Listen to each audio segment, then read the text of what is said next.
Hello, and welcome to Anime Audio Commentary. Today I'll be commenting on episode 13 of Code Geass R2. If you'd like to watch along, then start watching now. So last we left off, the student council had this absolutely bizarre sort of exercise wherein everyone was sort of vying to couple up with each other, and that was all well and good. It was sort of like a neat little one-off episode. However, Shirley was the victim of, this new experimental weapon wherein any Geass on her was removed. So not only did this remove the Geass the Emperor placed on her to sort of achieve the status quo at the start of R2, but it also removed the initial Geass that Lelouch had placed on her.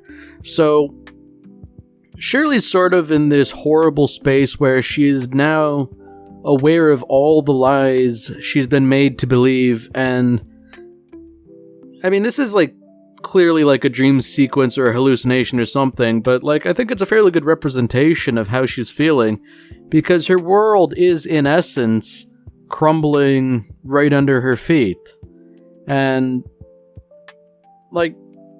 there's no helping her. There's no one she could turn to who would truly understand what's going on.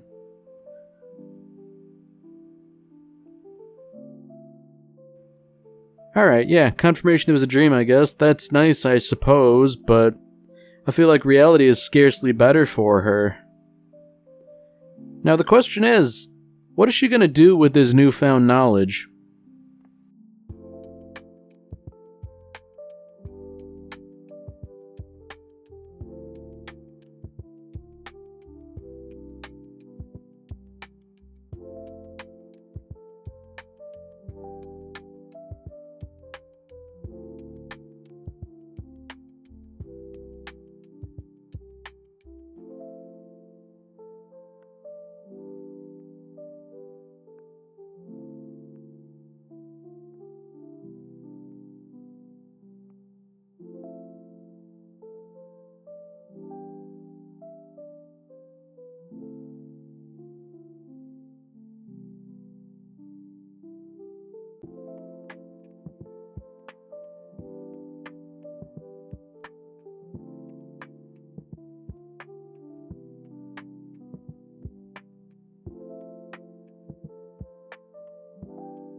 Oh boy.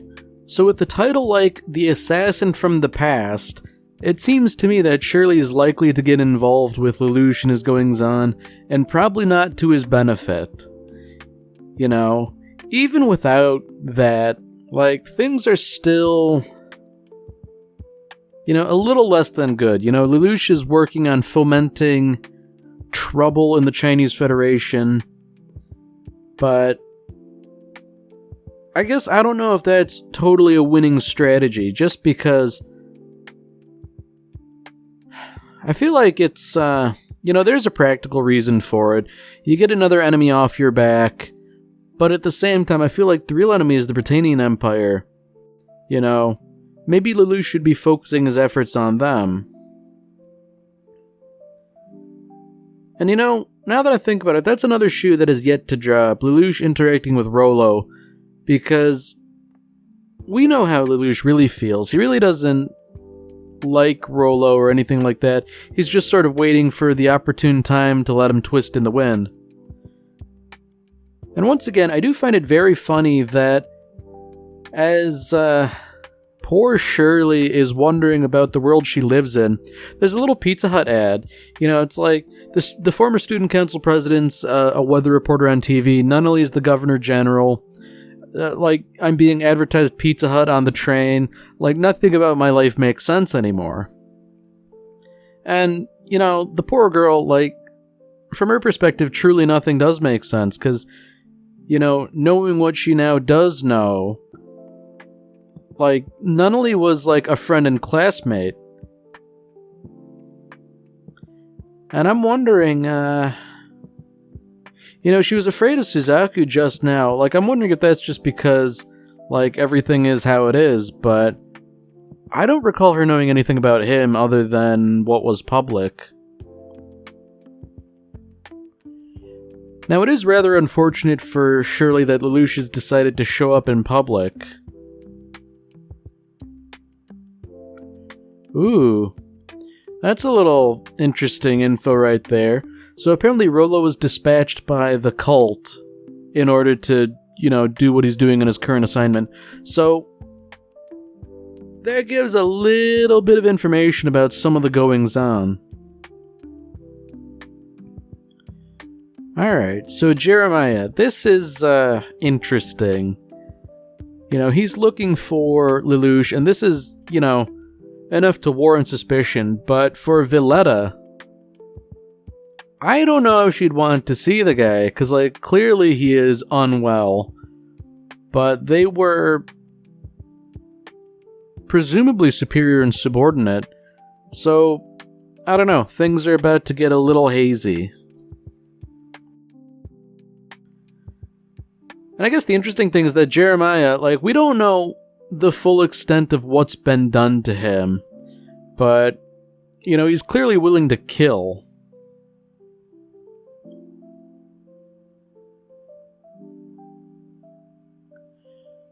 Ooh.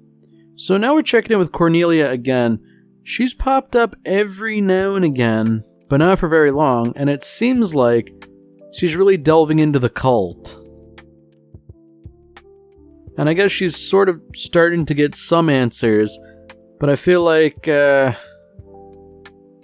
things are about to get very unfortunate for her, because she seemingly killed V2, throwing a knife right through his head, but like C2, this guy, like, he's immortal, right?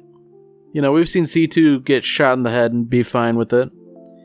And I guess also, interestingly enough, V2 refers to himself as Cornelia's uncle, so this sort of confirms the relationship between him and the Emperor. Well, confirms it, if not explain it, just because it's sort of unclear how you would come into a state whereby you are at once, like, seemingly pre-adolescent and also immortal. Ooh, here's something interesting. We know that Jeremiah can remove Geasses, but, alright, there's confirmation he can remove a Geass on himself, which, poor Sayako. Rather unfortunate that she was counting on the Geass to help her out. Oh boy.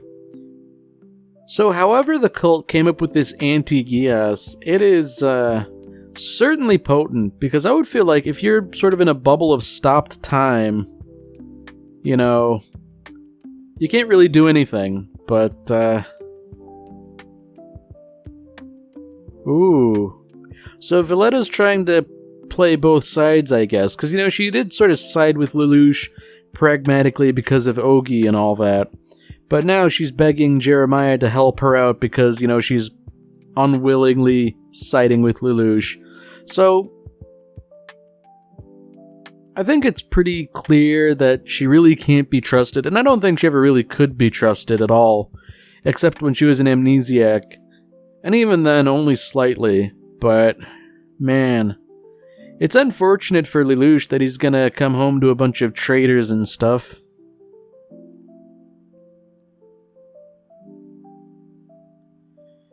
I mean, I feel like Villetta was being essentially honest in her betrayal, but I feel like she's probably gonna couch it in terms like, look, I did what I had to get out of this alive and save Sayako.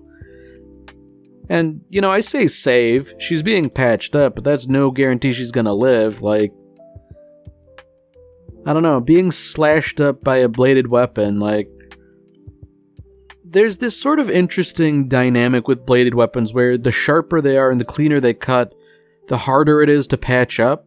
Because, like, dull blades can cut you worse, but at the same time, like, a jagged wound is sort of easier to mesh together and heal once you get past any, like, actual issues with it. Now, I guess the poor girl's just having a real one, you know? The idea is that, like, she has no idea what's true, so she'd rather take a header into the pavement off a building. And I should hope that Suzaku and Lelouch working together to save her, at great personal risk, you know, maybe this would convince her of something. Because, sure, she's got a lot to be concerned and upset about, but I feel like, you know, maybe risking life and limb, like, that should at least sort of snap you back to reality at least a little bit. Oh dear. You know, it's really bad when you're literally hanging by your wrist and, you know, you have to tell someone, like, nope, just drop me, let me die. Like, she's in a real bad place. Although, I do have to wonder, Shirley is now no longer under the effects of any Geasses. Could Lelouch Geass her again? Like, I feel like he wouldn't, you know, that would be a real big line to cross, but just theoretically, would that be possible? Because, you know, that might be like a neat little ace up his sleeve should circumstances call for it.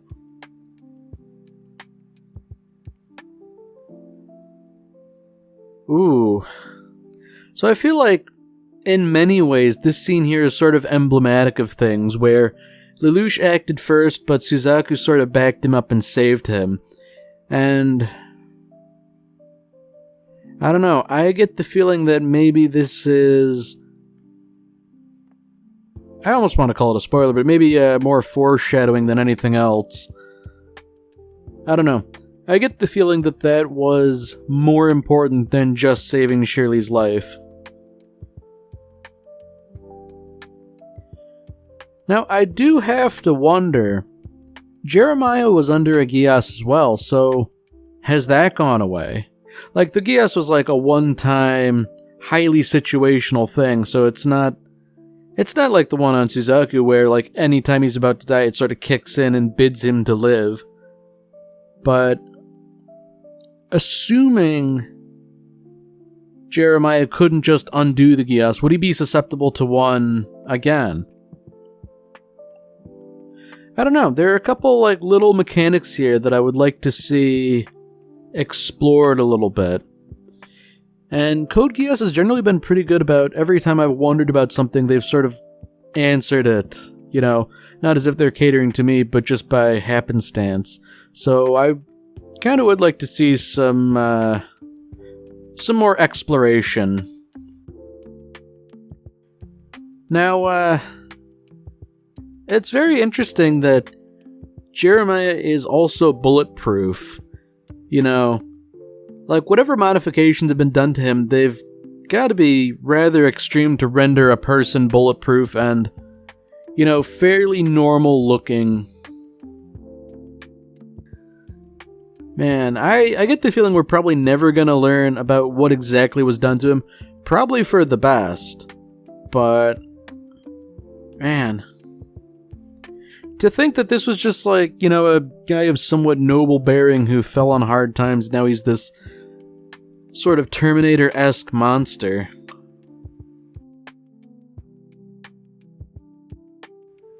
So, I get the feeling that Shirley's playing a game here. You know, she's being kinda guarded, but she's definitely fishing for information here.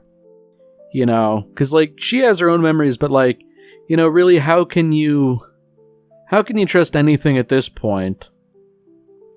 So I'm wondering if she's trying to weasel some information about Zero out of Suzaku.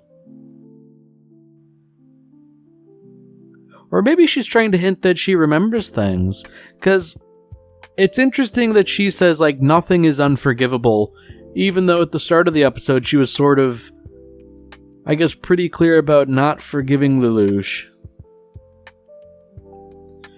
I wonder what she means by that, and I guess really only time will tell.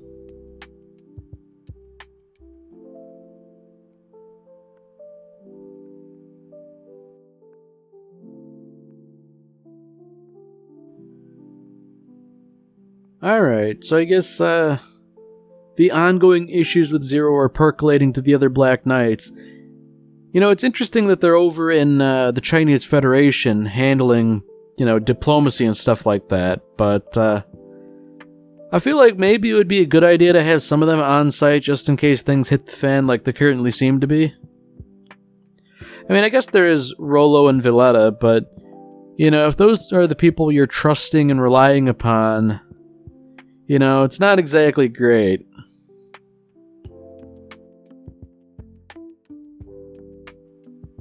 Now, I guess it's kind of understandable that Shirley probably isn't trusting Suzaku all that much. Although I feel like it's more... she's more concerned about Lelouch. And, you know, I certainly can't fault her.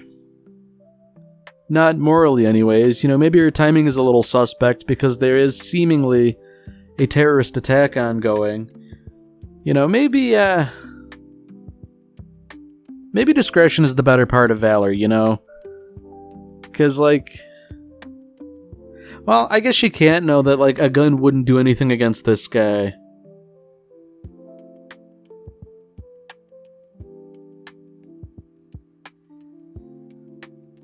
So I feel like, at a time and place like this, there isn't a whole lot Lelouch can do. Well, I say that, but clearly he's got built-in weaponry in subway cars. Okay, well, man, I was gonna say, how is he gonna get out of this? Like, talking to him, referring to him as Agent Orange until he breaks? Like, okay. So I guess he really has planned ahead and has, like, a specific countermeasure to neutralize this guy. And I guess, you know, once again, this has been like a test for something larger, you know? It does make sense in a way that Lelouch would be planning so many steps ahead. Ooh. So, it seems like asking people whether or not they like Lelouch, that's sort of like Shirley's litmus test. And I don't know what exactly she's hoping to determine, or... because, you know, Suzaku said, like, I used to, but I don't anymore. And I guess, I don't know. I don't know what she's hoping to glean from someone based on their response. Because I feel like, you know, you could say, like, no, I don't like Lelouch, and that could be a bad answer. Or you could say, I do like Lelouch, and that would be an equally bad answer in her mind.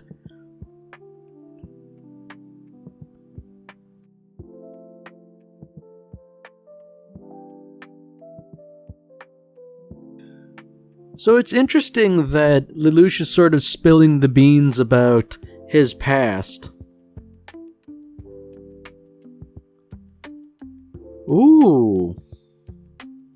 Okay, this is interesting. So Jeremiah was Lelouch's mother's bodyguard, and he essentially failed. But I guess knowing that Lelouch is doing everything he is for his mother...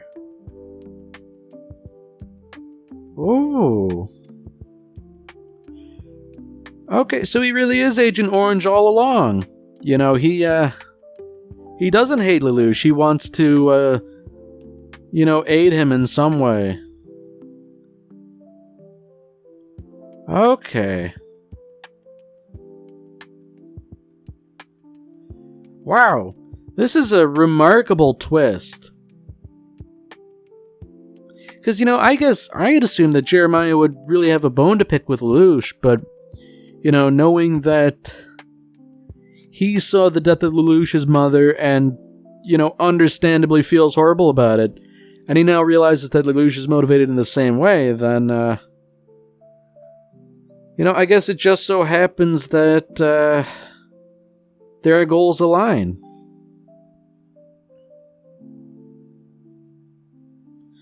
Man, you know, that's gotta really suck for the Emperor and V2 that Jeremiah, this monster that they created, he's now on Lelouch's side. And when you take into account that he can cancel a Geass and all that, that's, oh, buddy. Like, canceling a Geass is something, but I guess Rolo's, killed Shirley. Oh, dear, indeed. Surely this can't be the end.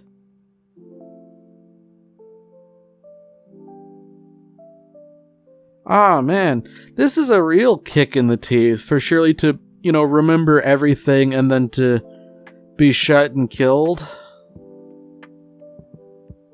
Oh, the poor girl.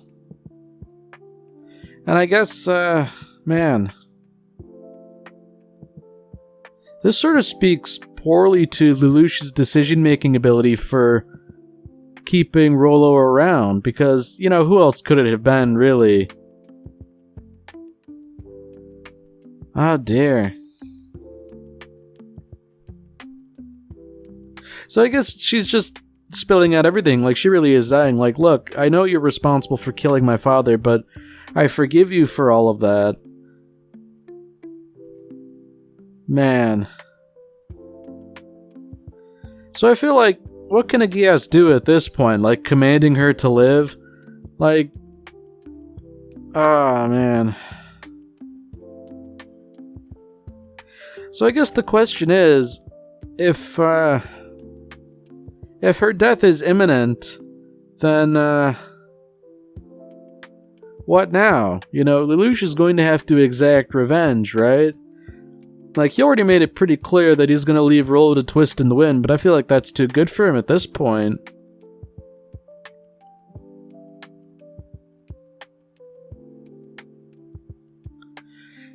I guess if there's a silver lining to this dark cloud, it's that Lelouch and Jeremiah would form a formidable team against Rolo. Man, I hope Lelouch butchers him.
Alright, well that's it for this episode. If you've enjoyed it, then by all means, tune in for the next one. See you, Space Cowboy.